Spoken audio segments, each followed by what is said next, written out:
Bon matin tout le monde. Bon matin. J'espère que vous avez passé une bonne nuit.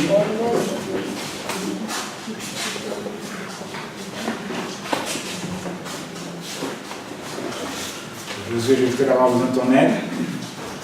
Je vous sens bien. Super, bon, c'est bon. J'espère que vous avez bien dormi. La nuit a été difficile pour moi. Il y avait de la persécution en haut. Un moustique. Il y avait un moustique qui me persécutait là. J'entendais le petit. Et là, il faisait chaud. Je ne sais pas comment les autres gars avaient dormi. Non, mais j'avais tellement chaud. J'avais tellement chaud, je suis descendu en bas. Qui dormait en bas avec moi? Moi. Je suis descendu en bas, j'ai dormi sur le divan là-bas. Mais par la grâce de Dieu, on est bien quand même. Toute chose concourt au bien de ceux qui aiment Dieu. Alors j'essaie encore de trouver la logique derrière mon sommeil de ce matin ici. Ce matin, on va traiter d'un sujet pour lequel je suis en train de développer un amour suite à un séminaire que j'ai participé sur la dépression et l'anxiété. La dépression et l'anxiété. Et c'était par notre docteur agronomiste Dion Nedley. Et c'était vraiment une présentation qui m'a beaucoup marqué. Et malgré, je ne suis pas quelqu'un qui est, on pourrait dire, en dépression ou avec des troubles d'anxiété. Mais les principes qui ont été présentés sont des principes tellement puissants qui peuvent tous nous servir dans la vie quotidienne. Et c'est ça qu'on va regarder aujourd'hui, l'intelligence émotionnelle pour la fin des temps. Et on va regarder aujourd'hui qu'est-ce que l'intelligence émotionnelle, pourquoi c'est important pour la fin des temps, et les pensées tordues, parce qu'à cause du péché, on est tous malades, la Bible nous dit. On est tous malades, et parfois on ne réfléchit pas comme il faut. Alors, c'est important de prendre le temps de s'éduquer par rapport à l'intelligence émotionnelle. Et l'intelligence émotionnelle est même plus importante que le quotient intellectuel. Il y a des recherches qui montrent que le succès dans notre vie, que ce soit en entreprise, que ce soit n'importe où, est basé plus sur le quotient émotionnel que le quotient intellectuel. Et la bonne nouvelle, c'est que le quotient intellectuel, tu ne peux pas l'augmenter tant que ça. C'est beaucoup, c'est inné, c'est dans tes gènes, tes parents. Mais le quotient émotionnel, tu peux l'élever de façon extraordinaire. Ce n'est pas quelque chose qu'on est né avec, mais c'est quelque chose qui peut être développé. Alors, ce n'est pas un acquis. Ou plutôt, on peut l'acquérir, excusez-moi. Fait avant de commencer, on va faire une petite prière. Je demandais on va passer les petits jus. Il y a un commentaire sur la nourriture ce week-end. J'ai jamais été dans un camp avec une aussi bonne nourriture. Amen. C'était vraiment excellent. Alors, l'équipe de Jaffa, l'équipe dans la cuisine, Uline, c'est même enregistré sur Audioverse là. Uline est une cuisinière hors pair.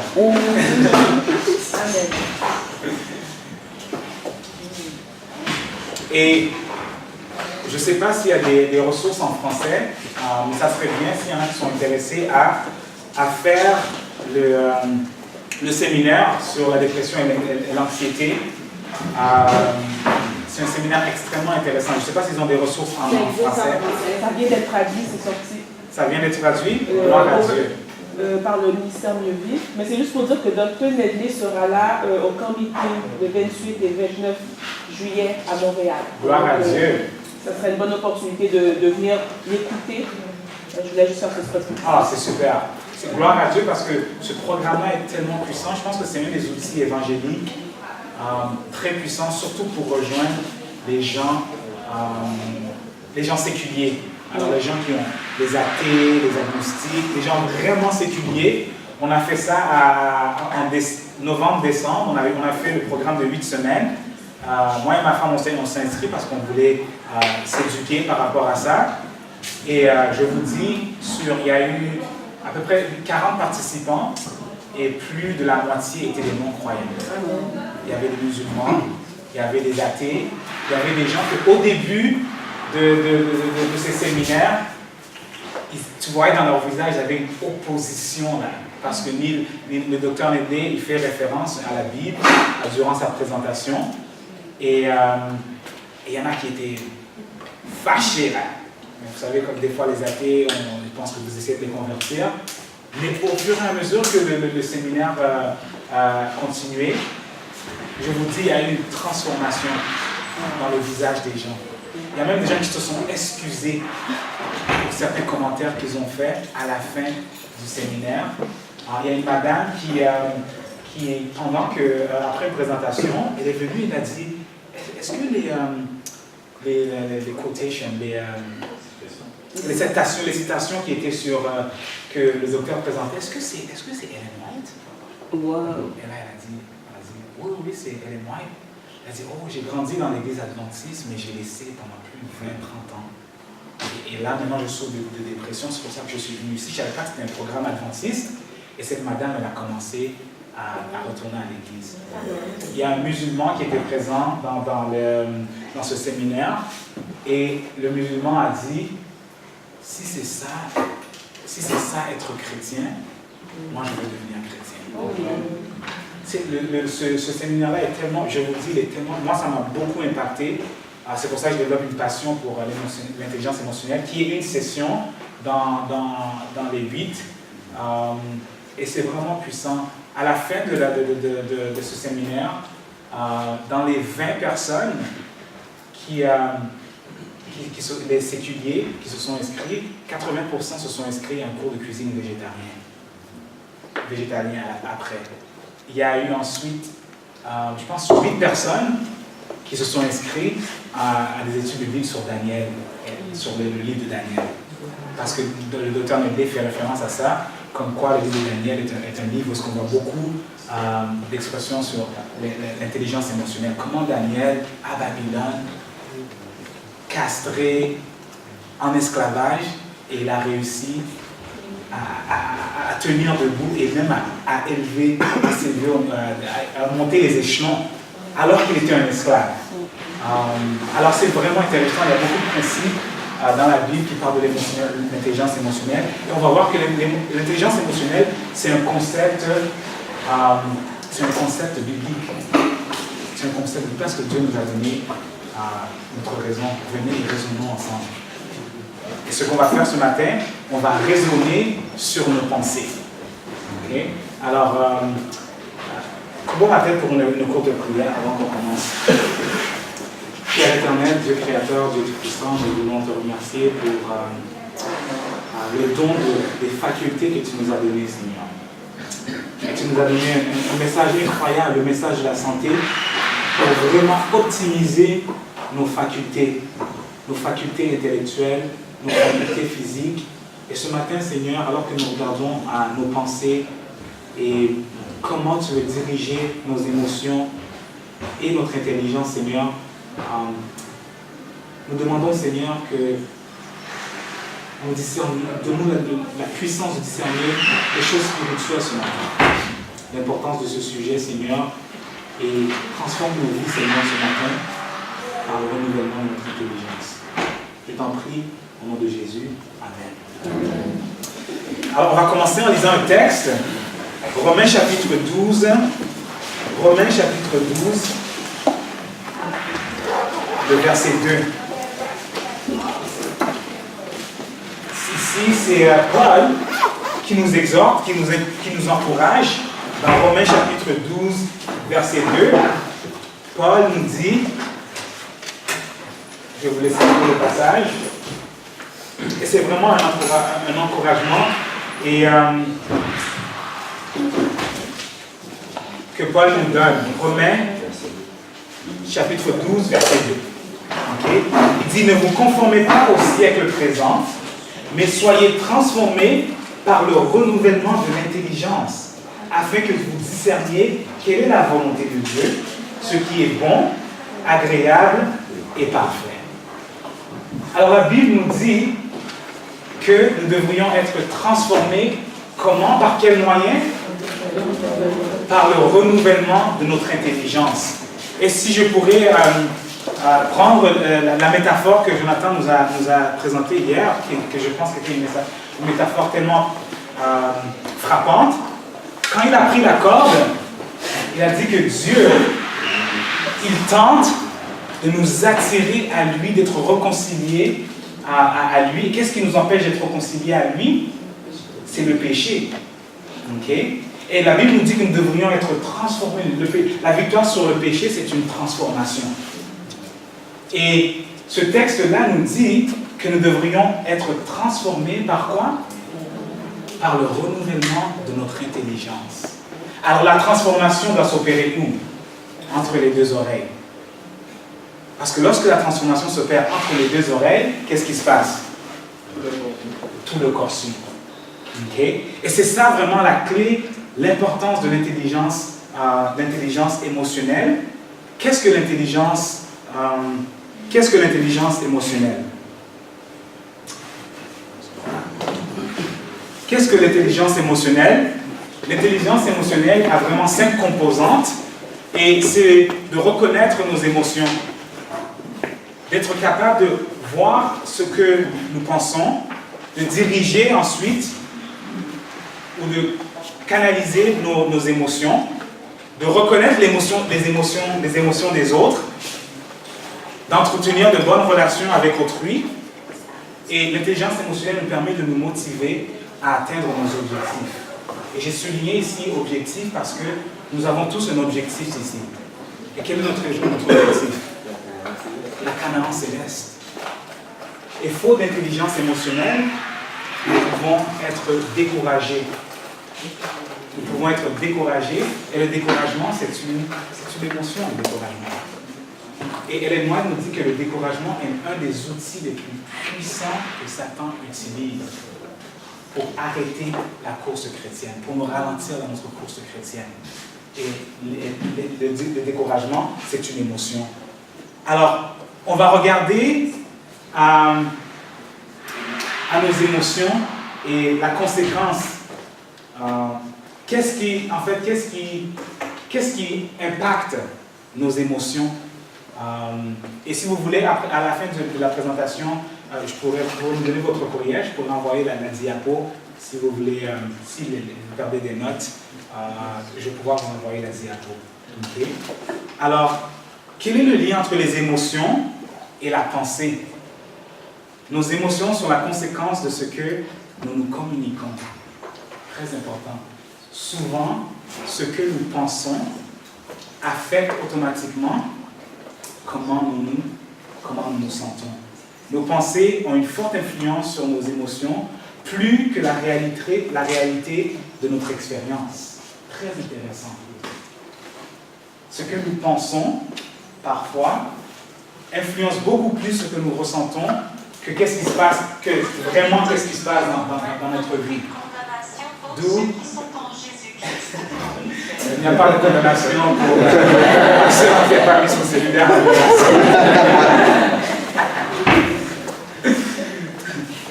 Et ça devient très important. Et on va regarder ce matin aussi l'exemple de Jésus-Christ qui a, selon moi, qui a démontré la plus grande intelligence émotionnelle. Et nous allons voir sur quoi est fondée cette intelligence émotionnelle. Okay? Alors, vous avez déjà entendu cette expression, nous sommes ce que nous pensons. Nous sommes ce que nous mangeons, nous sommes ce que nous pensons. Ce que nous pensons affecte qui nous sommes. Et ça, c'est absolument vrai. Okay? Alors, il nous tient maintenant d'être responsables. D'être responsables par rapport à nos pensées. Parce que l'intelligence émotionnelle amène l'erreur quand on commence à regarder vraiment à la façon dont nous réfléchissons. nous constatons que mes émotions négatives sont strictement causées, nous pouvons dire que nos émotions négatives sont strictement causées par les autres. Des fois, on dit, ah, cette personne m'a fait ça, là, je suis fâché, là. Est-ce que c'est vraiment la personne qui t'a fait être fâché, en réalité? C'est toi qui as décidé d'être fâché. Et l'intelligence émotionnelle vraiment nous emmène à une responsabilité par rapport à la façon que nous agissons et à la façon que nous nous sentons. Parce que des fois, on pense que c'est parler à l'extérieur, c'est toutes les forces extérieures qui nous font sentir comme la façon dont nous nous sentons. Okay? Et les recherches révèlent que nos pensées négatives qui provoquent des émotions chargées contiennent toujours de graves distorsions. Alors, la plupart du temps, lorsque nos émotions la prennent le dessus, la plupart du temps, c'est parce que nous avons de graves distorsions. Nous n'avons pas actuellement raisonné par rapport à ce qui se passe. Et on va regarder 9 distorsions aujourd'hui par rapport à nos pensées. Je vais vous lire un petit...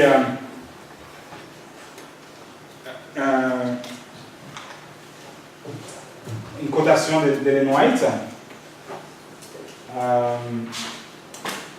Ça dit ici, IMS 2. Pour un bon équilibre mental. Oui, pour un bon équilibre mental. Livre absolument conseillé pour ce sujet. Pour un bon équilibre mental, elle dit « Rares sont ceux qui comprennent que maîtriser ses pensées et son imagination est un devoir. Il est difficile de fixer un esprit indiscipliné sur des sujets utiles. Mais si les pensées ne sont pas employées comme il convient, la religion ne peut s'épanouir dans l'âme. » Ça, c'est à quel point c'est important ce sujet. Si nos pensées ne sont pas employées comme il convient, la religion ne peut s'épanouir dans l'âme. L'esprit doit s'intéresser aux choses sacrées et éternelles. Sinon, il s'attache à des pensées futiles et superficielles. Les facultés intellectuelles et morales doivent être disciplinées de manière qu'elles se fortifient et se développent par l'exercice. Alors, ça devient important de savoir comment nous pensons et d'analyser nos pensées parce que ça affecte toute notre expérience spirituelle. Okay? Ça, c'est le conseil de la prophète. Okay? Alors, on va regarder ces distorsions aujourd'hui et nous poser la question, qu'est-ce qui nous fait être calme? Qu'est-ce qui nous fait être fâché? Qu'est-ce qui nous fait sourire quand on est content? Et qu'est-ce qui nous fait être triste? Et comment de la pensée, nous allons à une émotion? C'est vraiment intéressant. J'ai constaté que, et ça je peux même le généraliser, on ne réfléchit pas souvent sur la façon qu'on réfléchit. On n'analyse pas souvent nos pensées. Pourquoi je pense comme ça? Pourquoi je me sens comme ça? Pourquoi je suis fâché actuellement? On ne parle pas, je suis juste fâché, je suis fâché là. Moi, je suis fâché. Mais voici qu'est-ce qui se passe dans nos têtes.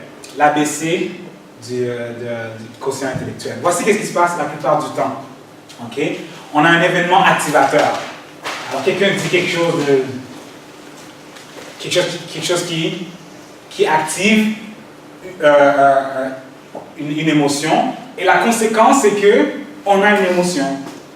Alors, elle a fait ça, et maintenant, je suis fâché. OK? Mais il y a quelque chose qui manque dans le milieu. Hein? Pardon? Une réflexion. Exactement. Et la plupart du temps, on ne prend pas le temps, mais on va directement de l'événement à l'émotion. Et c'est presque automatique. OK? Et c'est là où viennent les pensées tordues. Les pensées tordues, c'est penser de l'événement A à la conséquence de l'émotion.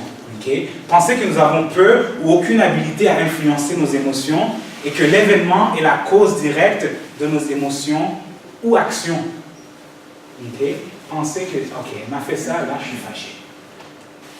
Et que la cause le fait que je suis fâché, c'est à cause d'elle que je suis fâché.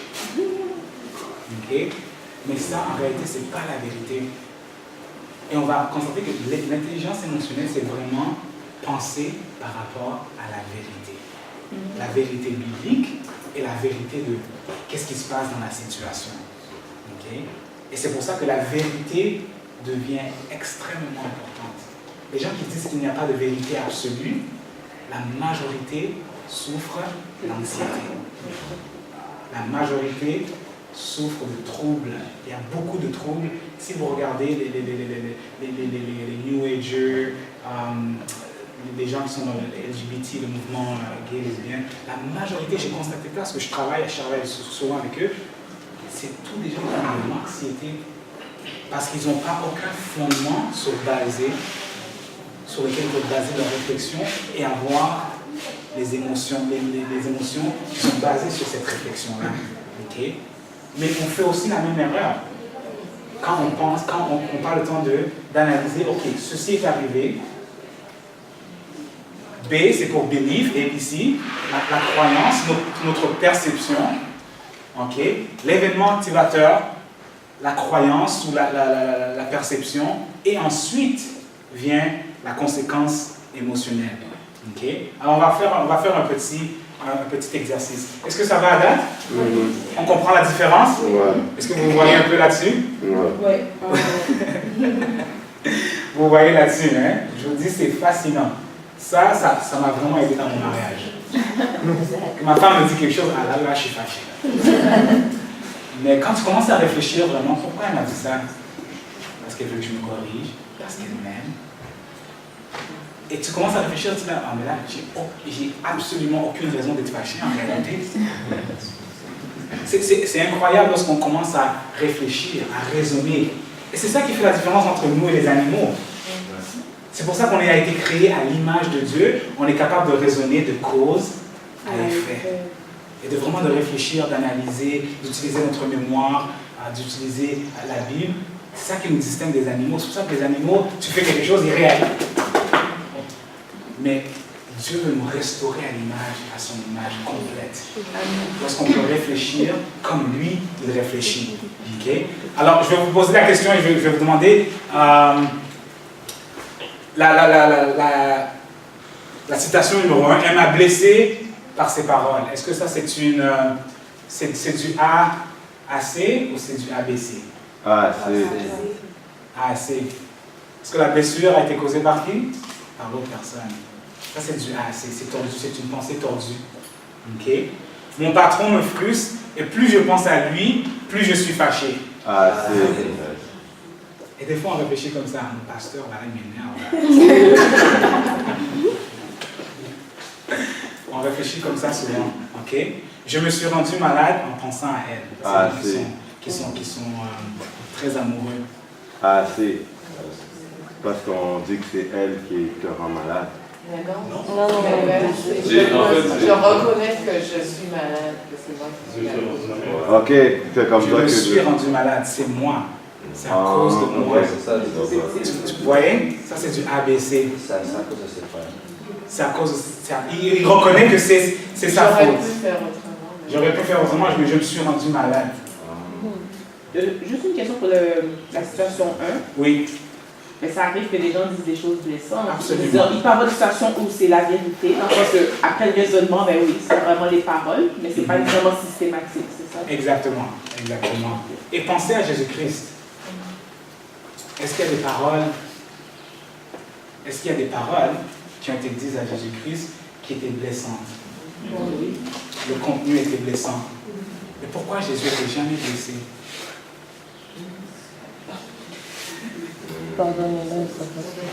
Hein? Ils l'ont percé, ils l'ont craché dessus et il n'a pas ouvert la bouche. Okay? Et lorsqu'il était sur la croix, il a dit pardonnez-leur parce qu'ils ne savent pas ce qu'ils font. Okay? Oui? Il y a quand même un effet sur lui, quand même. Des sentiments par rapport à ça. Il est triste par rapport à ça. Il n'est pas affecté par rapport à ça. Exactement. Il n'a pas été. La réaction naturelle, ça aurait été la rétaliation, la colère. Il a été injustement traité. Okay? La réaction naturelle aurait été d'être fâché, mais son sentiment était basé sur quoi? Sur la parole de Dieu, sur l'amour. Est-ce que ça, c'est le pic de l'intelligence émotionnelle? Parce que Jésus-Christ, quand il ressentait quelque chose, c'était pas par rapport à ce que les gens faisaient, mais il analysait ça à travers la parole de Dieu, à travers le caractère de Dieu. Vous me suivez? C'est pour ça qu'il faut toujours avoir la bonne émotion. Quand Jésus était fâché, c'était une colère sainte, qui était basée sur quoi? La parole de Dieu. Sur la parole de Dieu. Quand il a tourné les tables et tout ça, là. Parce que c'est ça ta question? Jean Malalais. Oui, mais c'était à cause de la parole. C'était une colère sainte. C'était pas parce que c'était pour la gloire de Dieu. Il était fâché à cause de la gloire de Dieu était méprisée. Vous me suivez? Alors Jésus, quand on commence à regarder à Jésus et les émotions qu'il a eues, ils étaient toujours fondées sur la vérité, sur la parole de Dieu. Ok?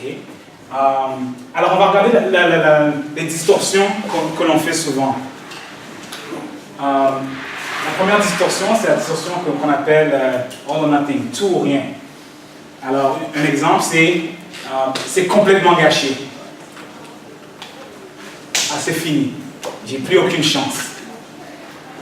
Est-ce que ça c'est la vérité en tant que telle? C'est tout ou rien. Ça c'est pas quelque chose qui est vrai. Hein? C'est la vérité quand il s'agit.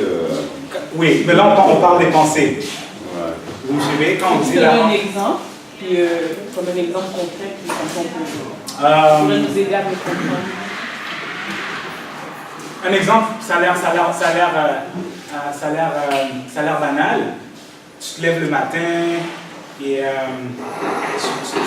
tu t'habilles pour aller à l'église, tu es bien habillé. Aujourd'hui, je sais pas, tu es habillé en une belle chemise blanche, tu manges ton déjeuner, et là, ketchup sur ta chemise blanche. Et là, dans ta tête, tu te dis, ma journée est gâchée. Toute ma journée est gâchée. Tout ou rien. Là, ta journée, c'est fini. Là. Est-ce que ça, c'est vraiment... Ou tu décides de plus aller à l'église du tout. Oui. Là, je suis tout sale. Je suis complètement sale. Est-ce que c'est vrai que tu es complètement sale? C'est seulement la chemise qui est sale. Alors, on passe par des... C'est turmoil. Oui, on amplifie nos émotions parce qu'on ne pense pas de façon correcte. Okay? Ou bien on pense à une fille, oh, elle est parfaite. Elle est parfaite. Il y a des gens qui disent ça. Okay? Ça, c'est l'infatuation. C'est pas l'amour. Okay? Et là, on se place dans une position de déception. Quand on commence à penser de tout ou rien, nos déceptions sont des montagnes énormes.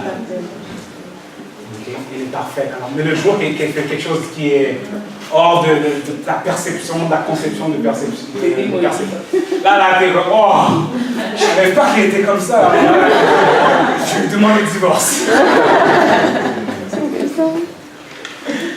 Mais c'est parce que c'est la façon que nous réfléchissons. Okay? Alors, il faut être tempérant. Tout ou rien également se manifeste dans le fait des fois où est-ce que tu commences à manger et là tu es pleine et là le Saint-Esprit te dit ok là il faut que tu arrêtes. Mais là tu prends quelques bouchées et là tu te dis mais j'ai déjà été intempérant là.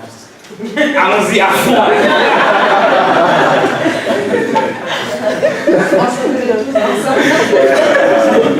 Non. Je suis déjà là, je suis déjà arrivé là, à fond. Ça, c'est des pensées tout ou rien. Mais c'est fou parce qu'après on abuse. Ouais. Ça a des répercussions négatives. Exactement, ça a des répercussions négatives. Et là, après ça, tu te sens coupable. À la place d'arrêter, juste là, va pas complètement. Juste arrête. Et puis, demandes pardon, puis t'es correct. Mais là, tu vas à fond, là, tu te sens coupable, j'ai trop mangé, là, tu te sens mal. Ça continue comme ça. OK? Et ça, c'est les résultats du tout rien. Parfois, il y a un manque d'estime de soi, la procrastination. Et un exemple par rapport là-dessus, tu regardes, je sais pas, ta chambre est en désordre. Mais là, tu te dis, ah, mais elle est tellement en désordre, là, ça va me prendre 4 jours pour nettoyer ça. C'est trop long, je ne vais pas commencer. Ça, c'est du tout rien. Ça emmène la procrastination. À la bonne pensée, ça serait, ok, laisse-moi faire un petit peu aujourd'hui. Et puis, demain, je vais continuer. Vous me suivez? Ou bien, on exagère. On exagère un problème, il y a des frustrations, il y a du pessimisme, le découragement. Quand on pense vraiment au tout rien, ça emmène du découragement. Et ultimement, la conséquence ultime de cette distorsion, c'est le suicide. Les gens qui se suicident, c'est parce que pour eux, c'est tout là, il n'y a plus rien, il n'y a plus rien du tout qui peut me sortir de cette situation. Ça, c'est une pensée tout rien. Les gens qui se suicident, c'est parce qu'ils pensent qu'il n'y a aucune solution. Il n'y a rien du tout qui peut m'aider, qui peut me sortir de là-dessus. Et la seule solution, c'est la mort. Alors, vous voyez, ça va jusqu'à là. Ça va jusqu'à là, ces pensées-là. OK? La correction, par exemple, du tout ou rien. J'aime trop la viande pour devenir végétarien. La solution, c'est que je peux commencer lentement et voir les bénéfices. Ça serait la solution. Tu te dis, oh non, j'aime trop la viande. Je ne vais même pas commencer, rien du tout. Je ne peux pas commencer, j'aime trop la viande. Mais tu peux juste arrêter la viande rouge. C'est déjà un bon départ. Après ça, tu pourras enlever le poulet, le poisson, et puis ça t'enlève les œufs. Vous voyez? Mais des fois, on pense que c'est tellement grand, je ne vais même pas commencer. Et ça nous appelle beaucoup dans notre course chrétienne parce que l'appel à la sainteté de Dieu est tellement grand. Puis là, les gens disent, mais je ne pourrai jamais, fait quand même. Je vais rester au coucher. Exactement. Et c'est vraiment là que je voulais en venir avec cette pensée-là. C'est que Dieu nous appelle à cette perfection, comme il dit.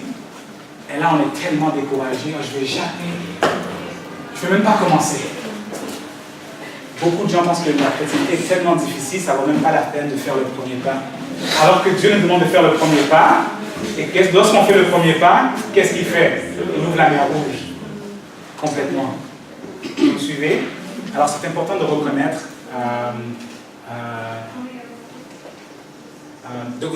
ça. La deuxième pensée tordue, c'est la généralisation. Et la généralisation, on pourrait la définir comme une exagération non intentionnelle. Et souvent, on fait ça. On exagère de façon non intentionnelle. Et voici comment parfois ça se manifeste. Comment se fait-il que les enfants t'écoutent toujours et pas moi? Est-ce que ça c'est vrai? Les parents disent ça des fois. Une autre, tu es toujours en retard. Okay, vous avez probablement déjà dit ça à quelqu'un.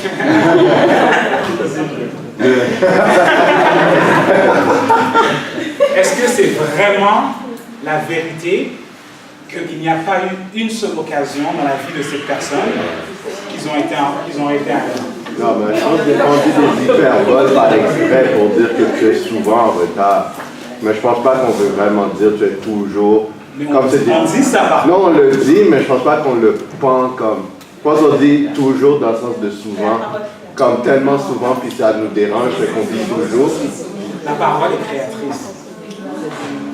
C'est ça le problème. Ok. Ce que tu dis t'affecte. Ce que tu penses. Et ce que tu dis, c'est une pensée. Ça ne sort pas de nulle part. Tu viens simplement d'exagérer. Tu es en train de dire, tu es un peu fâché, tu es un peu frustré, tu es toujours en retard. C'est ça la réalité. Quand tu commences à réfléchir à ça, c'est vraiment ça la réalité. Et en réalité, c'est un mensonge. Est-ce que vous me suivez? Donc, tu ne porteras pas de faux témoignages.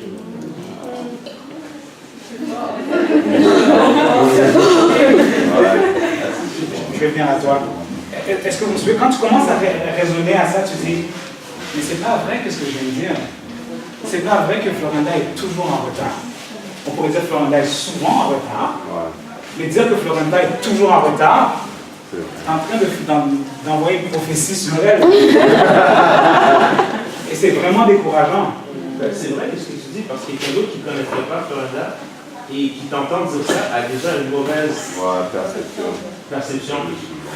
Okay, elle est mauvaise là jusqu'au bout là. Est-ce que vous me suivez? Alors il faut parfois demander pardon à Dieu pour ce que nous disons parce que c'est des faux témoignages. Et ces faux témoignages-là apportent des émotions qui sont trop fortes, on n'a pas besoin de passer à travers tous ces turbulences-là. Vous me suivez? Robert, tu voulais rajouter quelque chose?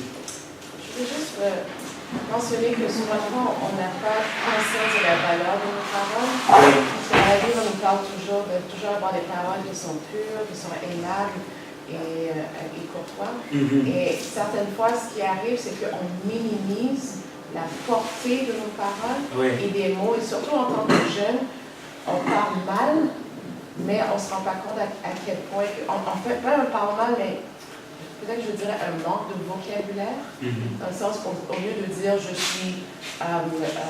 tu es toujours en retard, mais non, ce que tu veux dire en vérité, c'est je suis souvent en retard. Mais en disant toujours en retard, you set up your mind pour être en retard toi-même quand tu dis ça toi-même, ou bien tu influences l'autre personne à penser que oui, c'est vrai, elle est en retard. Puis un deuxième point par rapport à ça, c'est de faire attention que par rapport à ce que nous disons, parce qu'on ne sait jamais comment l'autre personne va l'interpréter. Moi, j'ai eu l'expérience une fois où est-ce que quelqu'un est arrivé et il a dit à la personne, toi, tu ne vas rien faire de bon dans ta vie.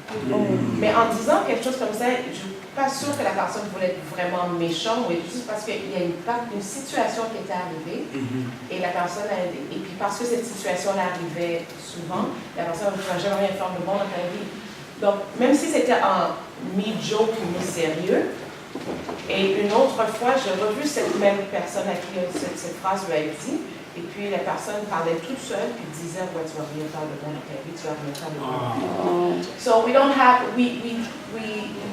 don't understand sometimes how our words can have an impact on other people. Et même en joke. Tu sais, t'arrives, tu dis, ben là, elle est grosse. Mais tu ne sais pas ce que la personne vit. Dire que la personne est grosse ou la personne est pas intelligente, tu ne sais pas what is the struggle of the person. Là, je vais paraphraser, et c'est absolument vrai ce qu'elle dit. Dans le proverbe, on dit que dans la langue, c'est la puissance de... je suis juste en train de traduire en anglais. Dans la langue, il y a la puissance de la vie ou de la mort. C'est à quel point c'est puissant les mots qu'on dit. On ne sait jamais l'impact que ça peut avoir sur quelqu'un d'autre. C'est pour ça qu'on a besoin de réfléchir à ce que nous pensons, et parce que ce que nous pensons influence directement ce qu'on va dire aux autres personnes. Alors, il faut faire attention à ces mots-là, toujours ou jamais. Faites très attention à ces mots-là. Tu fais toujours ça. Tu ne fais jamais la vaisselle. C'est pas la vérité. Aussi simple que ça. Okay? Et voyez que comment ça peut maintenant nous aider à entretenir de bonnes relations. Okay? Lorsqu'on commence à réfléchir de façon intelligente. Okay? La troisième, c'est les filtres. Excusez-moi, les filtres mentaux. Où est-ce qu'on regarde la vie selon juste une seule perspective. Alors, quelqu'un est allé voir un médecin, il a dit mon travail est pourri, ma femme est contentieuse, il y a un trou dans mon plafond, j'ai plein de factures, mon patron crie sur moi, je suis petit et en plus je suis gros et je deviens chauve, je perds mes cheveux. Alors la vie, c'est la vie complètement. Mais il y a des gens qui pensent comme ça. Toute pensée négative, ok? Mais lorsque tu regardes, en réalité, c'est que cette personne-là prend plaisir avec ses enfants, sa femme est jolie, il a des bons amis, il aime son travail. Si on commence à... C'est pour ça que la Bible nous encourage, compter les bienfaits de Dieu. Give thanks. Soyez toujours heureux, soyez toujours reconnaissants. C'est pour ça que la Bible nous encourage à faire ça. Parce que lorsque nous sommes reconnaissants, hein? Un cœur joyeux est un bon remède. Et je vous invite à faire cette expérience lorsque vous êtes vraiment découragé, vous vous sentez mal. Commence à compter les bienfaits de Dieu. Si on ferait l'exercice actuellement, quelqu'un qui sent mal, pense à toutes les bonnes choses qui t'arrivent. Automatiquement, tes émotions vont changer. C'est incroyable. C'est incroyable parce que nos émotions affectent ce que nous pensons. Il y avait quelqu'un qui... Oui. À quel moment on trouve l'équilibre entre être positif et être réaliste? Parce que si on se met des filtres mentaux où on se dit non, tout va bien, etc., mais qu'en réalité, on a quand même des problèmes, donc à quel moment on passe dans le positivisme alors qu'on devrait être réaliste et affronter une situation? C'est là où est-ce que la parole de Dieu rentre en ligne de compte. Où est-ce que, on va venir à ça, comment on parvient à maintenant redresser nos pensées, mais c'est vraiment là que la parole de Dieu entre en ligne de compte parce que je me prends de l'avance. Lorsqu'on a une pensée, maintenant, ce qu'on va faire, c'est qu'on a une émotion, on va analyser quelle est la pensée là, qui est attachée à cette émotion-là.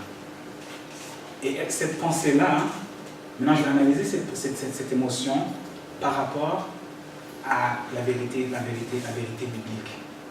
Qu'est-ce que la Bible dit sur ce sujet?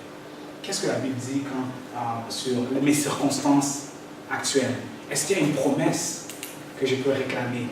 Est-ce qu'il y a un péché qui m'a emmené dans cette situation?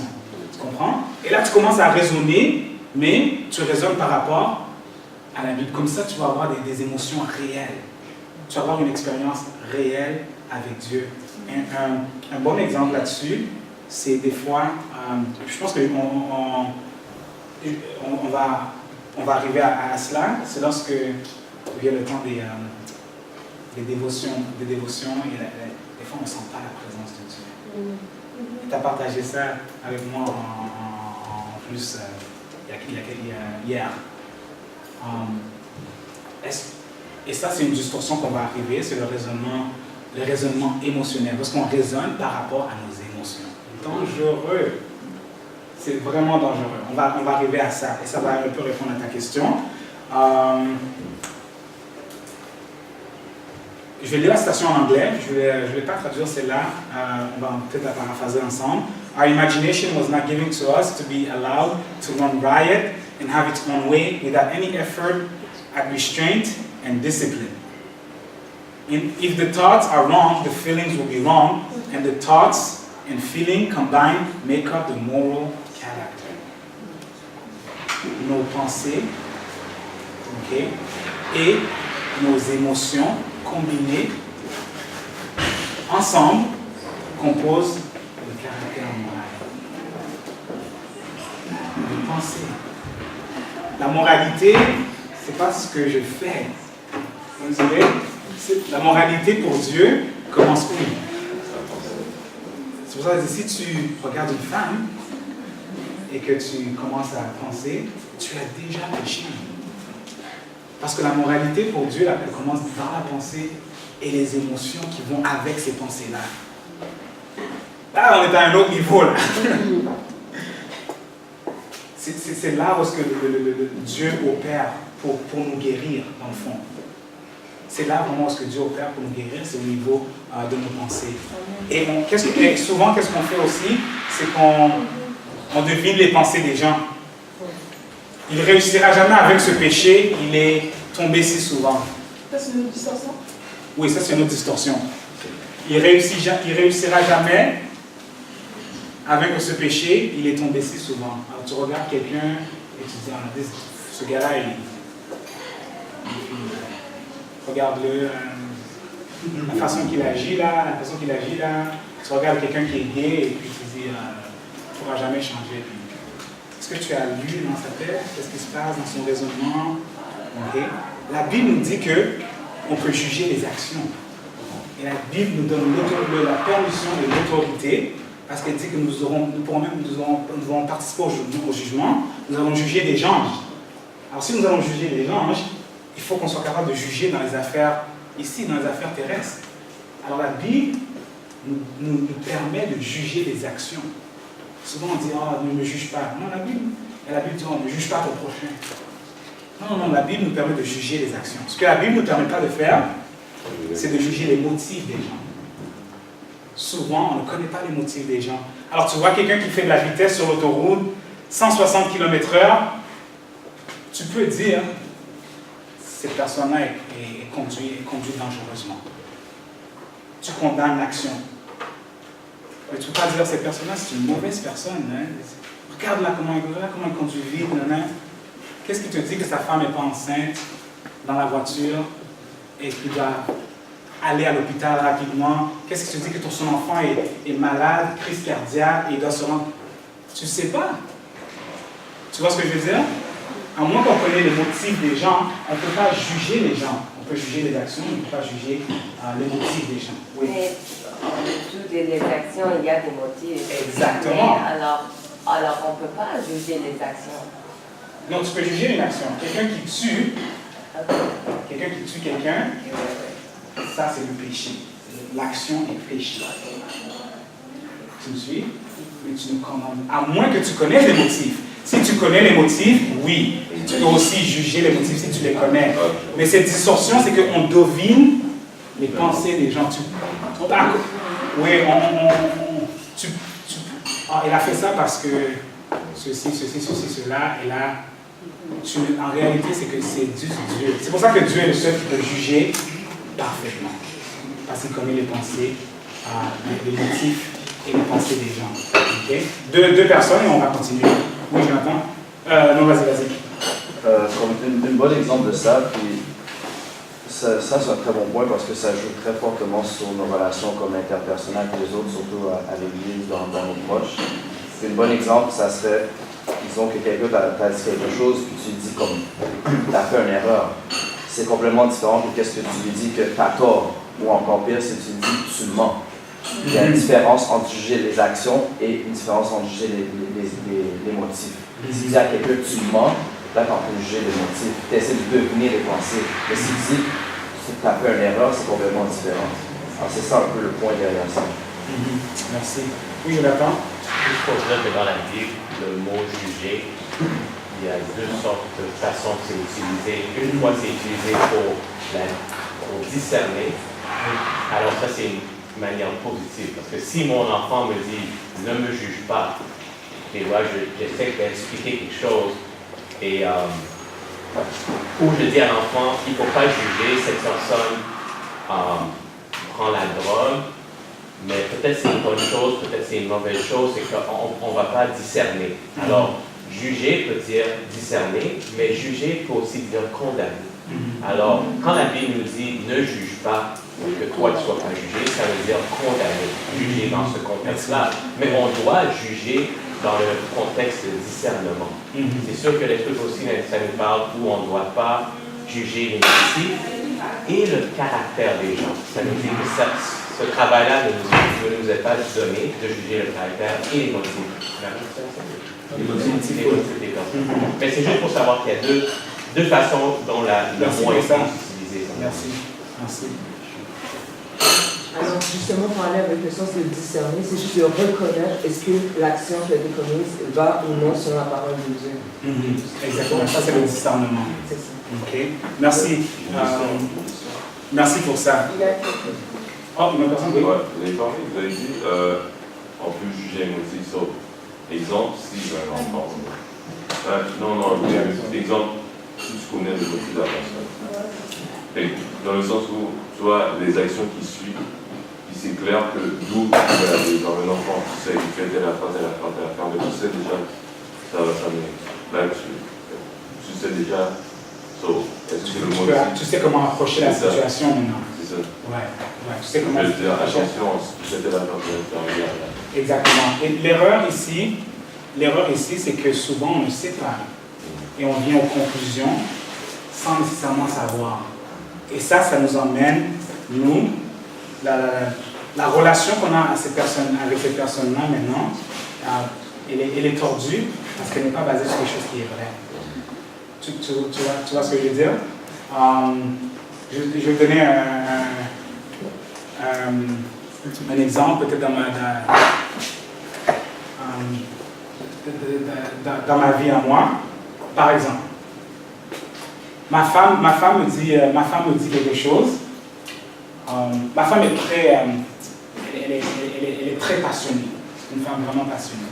J'adore ma femme. Hein?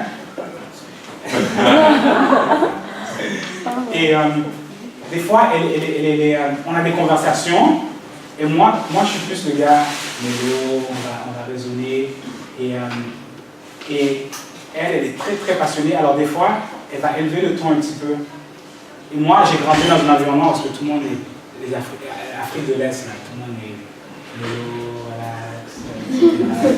Alors au début de notre relation, quand elle augmentait le ton, je pensais dans ma tête, mais elle ne me respecte pas.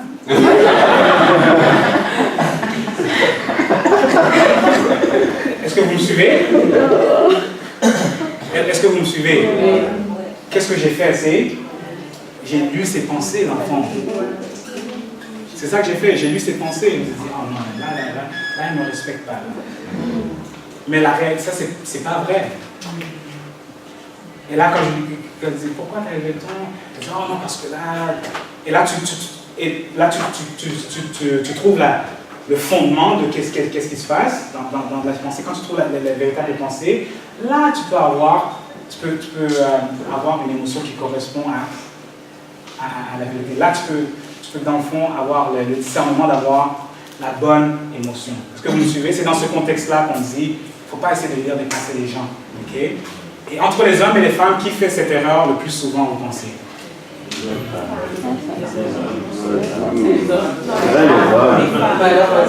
hommes, parce que nous... J'entends les femmes, parce que les femmes sont plus émotionnelles. Mais les femmes sont j'entends les hommes. Voilà, c'est ça, je dirais c'est les hommes, parce que les hommes, on est... Vous savez qu'est-ce qui est intéressant? Dans ce sens-là, parce qu'on réfléchit pas. C'est autant la femme que les hommes. Ah, c'est égal. Je vous rassure. Et les gens qu'on ne connaît pas, une fois sur quatre, on a tort. Une fois sur quatre, on a tort. Et les gens qu'on connaît, et même si on connaît la personne très bien, mariée, 20 ans de mariage, 4 fois sur 5, on a tort. Oh. C'est que ça devient pire. C'est pas trop rassurant comme ça. Excusez-moi, c'est le contraire. Ouais. 4 fois sur 5, on a raison. Excusez-moi. Ok. J'ai inversé. Et les gens qu'on ne connaît pas, une fois sur 5, on a raison. J'ai inversé le truc. Ok? Est-ce que quelqu'un pourrait lire 2 Corinthiens 10, verset 15 pour nous? Il est quelle heure? 10, verset 5 ou 15? 2 Corinthiens 10, verset 5.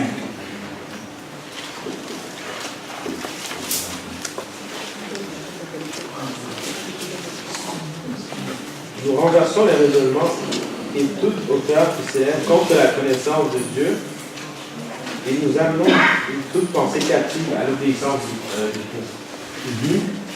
La Bible nous dit, nous emmenons quoi? Toute pensée captive à la quoi? À l'obéissance du Christ. Toutes nos pensées, elles doivent être captives. C'est quoi être captif? Emprisonnés, et non pas à droite ni à gauche. Toutes nos pensées doivent être emprisonnées par la parole de Dieu. Et ça, c'est vraiment l'intelligence émotionnelle. C'est ça que Dieu veut accomplir avec nous. Jusqu'à quelle heure? Juste être sûr que... Jusqu'à quelle heure, à peu près? 5 minutes? Ok, 5 minutes. On va passer à une autre.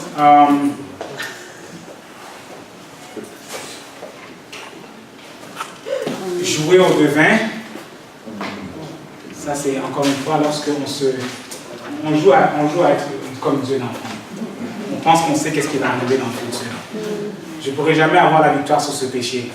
Est-ce que tu sais qu'est-ce qui va arriver dans 3 ans, 4 ans? Est-ce que c'est vrai? La Bible dit, je peux quoi? Tout. Alors ça c'est pas vrai dans le fond. Et des fois on se donne des self-fulfilling prophecies. Parce qu'on dit quelque chose, on se projette dans le futur. Et c'est comme ça la plupart du temps qu'on se crée des angoisses. Je ne vais pas bien faire, je ne vais peut-être pas bien faire à cet examen. Qu'est-ce qui va arriver demain là? Demain, je dois retourner au travail demain. Oh. Est-ce que tu sais qu'est-ce qui va arriver demain au travail? Mais les circonstances qui font que je peux prévoir un petit peu la manière dont les choses vont se passer. Est-ce que vraiment tu peux prévoir la manière dont les choses peuvent se passer? Non. La réalité c'est que c'est non. Mais parfois il y a des choses qui... Évidemment, si je me prépare, si pendant une session je ne me prépare jamais tous mes examens, c'est difficile de dire demain je vais réussir. Alors tu devrais avoir la paix. Tu devrais avoir la paix pour dire demain je sais. Je sais absolument que je vais couler mon examen. Je n'ai même pas besoin de me stresser par rapport à ça. Je n'ai rien appris du tout. Est-ce que vraiment ça vaut même la peine que j'aille? Tu vois ce que je veux dire? Parce que là, tu t'es basé sur quelque chose qui est vrai. Ouais, comme si on a une contravention parce qu'on n'a pas une excès de vitesse, on devrait pas se réussir. Mais après, tu te mens exactement. Et c'est pour ça que l'intelligence émotionnelle, les gens qui réussissent à vraiment aller loin dans la vie, c'est des gens qui sont intelligents émotionnellement. Pas vraiment parce qu'ils sont vraiment le quotient intellectuel, ils sont capables de faire du calculus, algèbre, fonctionnel. Non. C'est des gens qui sont capables de contrôler leurs émotions, diriger leurs émotions, canaliser les émotions, et ils sont capables aussi de comprendre comment la personne se sent, et ensuite, deal. Chérir ou entretenir. Gérer ces relations-là. Et ça, c'est vraiment la clé. C'est la clé pour beaucoup de succès dans nos vies, en fait. Même dans nos relations de couple, etc. Et je disais, Ellen White dit, j'aime beaucoup cette cotation, je ne pouvais pas la trouver en français. Worry is blind because it cannot discern the future.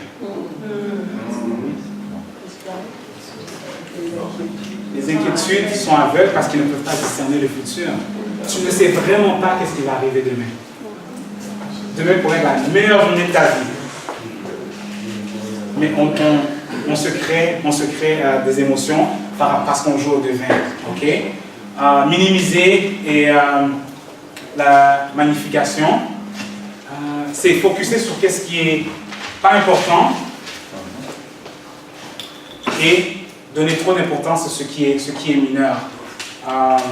J'ai donné un exemple ici, cette nouvelle loi va ruiner ma vie. Est-ce que c'est la vérité? Non. Minimisation. N'est-ce pas cette grande Babylone que j'ai construite? Ça, c'est Nebuchadnezzar. Ça, c'est là la source du l'orgueil. Et les gens qui sont orgueilleux, ils trouvent le risque d'être blessés, d'avoir un orgueil blessé. Ils sont beaucoup plus défensifs.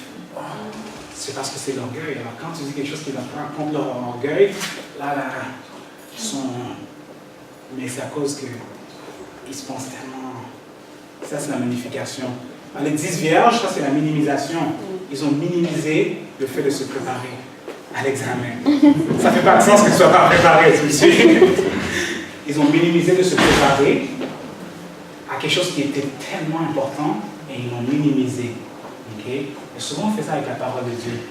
On minimise la parole de Dieu alors qu'on sait que toutes nos victoires, notre santé émotionnelle, notre puissance, tout dépend vraiment de notre étude de la parole de Dieu. Mais on néglige la parole de Dieu. On minimise la parole de Dieu. Ça, c'est une distorsion. Ça ne fait pas de sens en réalité. Est-ce que vous me suivez? Et lorsque tu commences à réfléchir à ça, tu te dis, mais non, ça ne fait pas de sens. Il y en a une que je veux vraiment... Oui, le raisonnement émotionnel. Ça, c'est une qui est très importante. Lorsque on base la conséquence de quelque chose par rapport à comment je me sens. Je ne sens pas la présence de Dieu, donc il ne doit pas être avec moi. Est-ce que ça c'est vrai? C'est pas vrai. Aussi simple que ça. Je n'ai pas envie, je n'ai pas le désir de faire ma dévotion ce matin, alors je ne la ferai pas. On ne s'est jamais dit ça? Ah là, je me sens pas, non. Je ne sens pas la Sainte Seine, je ne me sens pas prête. Je me sens pas, oui. Alors que l'élément dit que la Sainte Seine, c'est une occasion où Dieu rafraîchit son cœur. Vous me suivez? Et c'est, la Bible nous dit que notre cœur est tortueux. C'est ça, là. Notre cœur est tortueux, on n'est pas attiré. Alors, lorsqu'on pense à ça, on va à la Bible, c'est maintenant. C'est aujourd'hui que je dois faire ma dévotion. Justement parce que je ne me sens pas, je dois faire ma dévotion ce matin. Vous me suivez? Ça, c'est l'intelligence émotionnelle. Et lorsque nous réfléchissons à Jésus, je vais conclure avec ça.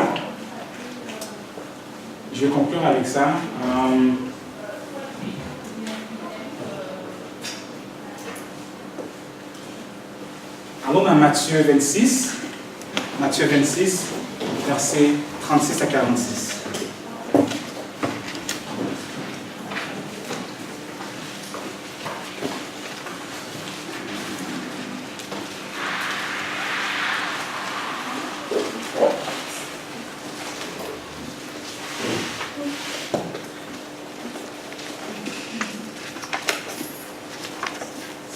Là-dessus, Jésus alla avec eux dans un lieu appelé Gethsémane et il dit aux disciples, asseyez-vous ici pendant que je m'éloigne pour prier.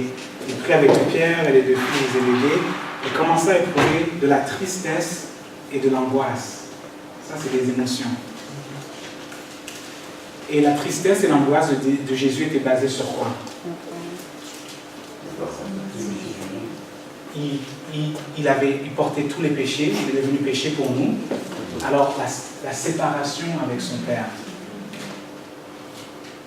le fardeau du péché. Pour la première fois de sa vie, il ne ressent pas la présence de son Père.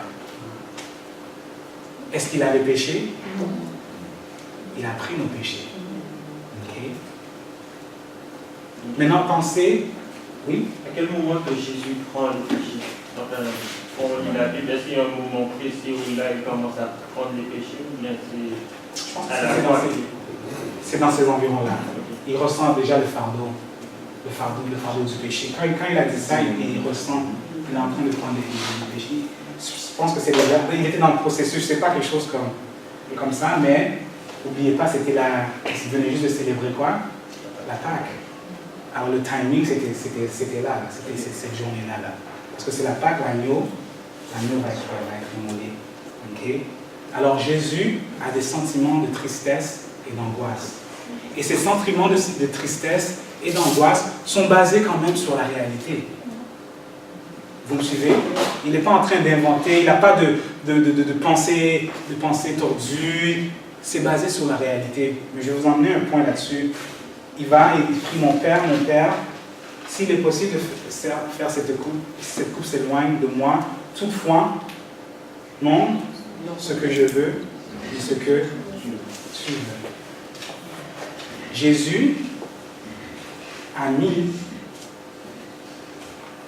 la parole de Dieu, la volonté du Père, au-dessus de ses émotions. Vous me suivez?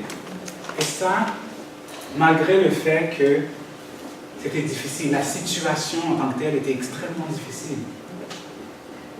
Alors, ce que je vous parle, c'est pas juste des techniques là qu'on parle ici là. On a besoin de la puissance divine pour avoir cette transformation. C'est pas juste des techniques psychologiques, c'est mettre la volonté de Dieu au-dessus de nos émotions, au-dessus de notre réalité. Ça prend une intervention divine. Vous me suivez? Et voici où est-ce que on peut avoir l'assurance qu'on peut avoir la victoire dans ce domaine. Allons dans Luc 23, versets 44 et 46. Luc 23.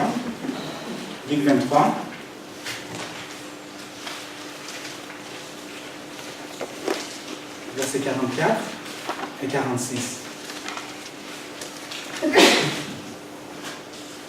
Luc 23, 44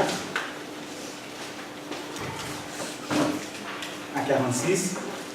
Là, c'est Jésus, il est déjà sur la croix. Il était déjà environ la 6e heure et il y eut des ténèbres sur toute la terre, jusqu'à la 9e heure. Les anges, tout est voilé, tout est ténèbres complètement. Le soleil s'obscurcit et le voile du temple se déchira par le milieu.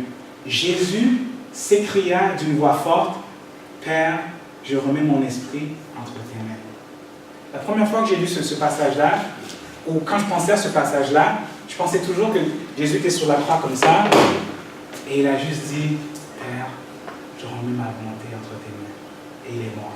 Est-ce que c'est ça que le passage nous dit? Il cria d'une voix forte, « Père, je remets mon âme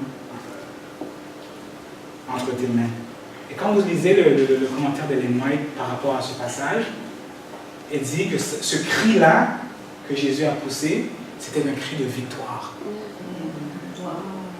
C'était un cri parce que malgré les circonstances, malgré tout ce qui se passait, malgré qu'il ne ressentait pas la présence de son Père, l'assurance qu'il avait des promesses de Dieu, comment Dieu l'avait mené dans sa vie, la parole de Dieu qu'il avait mémorisée, tout ça a fait en sorte que notre Dieu, Jésus, il est mort en tant que vainqueur. Amen. Sa foi avait vaincu toutes choses, même les émotions, les circonstances. Alors notre Jésus, il n'est pas mort juste, il est mort avec la totale assurance. À la fin, quand il a donné son dernier soupir, c'était un cri de foi et de triomphe. Alors on peut avoir l'assurance dans ces derniers temps, malgré les situations, malgré les calamités, malgré la loi du dimanche, malgré toutes les pressions, les mouvements gays, lesbiennes, malgré tout ça, la pression, nous pouvons nous assurer que Dieu peut nous donner cette foi, cette assurance et cette paix de passer à travers tout ce que nous pouvons, tout ce que Satan nous amène sur notre chemin. Alors Jésus est l'ultime exemple de l'intelligence émotionnelle. Il a vaincu toutes choses. Alors on peut avoir l'assurance aujourd'hui que si on met notre foi en Christ, nous pouvons avoir la même expérience. Je peux tout par celui qui me fortifie. Courbons la tête pour notre prière.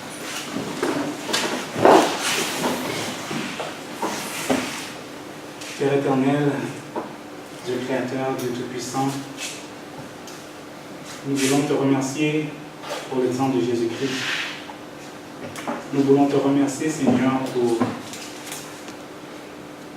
sa vie, pour sa mort et l'exemple de foi qu'il a laissé pour nous, Seigneur. Lorsque nous songeons à notre expérience, Seigneur, et comment nous vacillons parfois émotionnellement, Seigneur, aujourd'hui, tu nous donnes l'assurance que nous pouvons être plus que vainqueurs, Seigneur. Nous pouvons être plus que vainqueurs par celui qui nous fortifie. Père éternel, je prie pour moi-même et tous ceux qui sont ici présents, Seigneur, et je te demande de nous transformer par le renouvellement de notre intelligence, Seigneur. Que nous puissions discerner ce qui est bon, juste et parfait, Seigneur. Aide-nous, Seigneur, à chérir ta parole et que ta parole, Seigneur, soit gravée sur les tablettes de notre cœur, à mémoriser ta parole, afin que notre expérience chrétienne, Seigneur, que nos pensées et nos émotions soient enlignées à travers ta parole, Seigneur. Sois avec nous. Merci pour la révélation que tu nous as donnée aujourd'hui, Seigneur. Et merci pour nous donner les outils pour que nous puissions arriver à atteindre notre objectif. Fortifie-nous, Seigneur, alors que nos pensées restent sur le merveilleux visage de Jésus-Christ. Nous te demandons cela au nom de Jésus. Amen.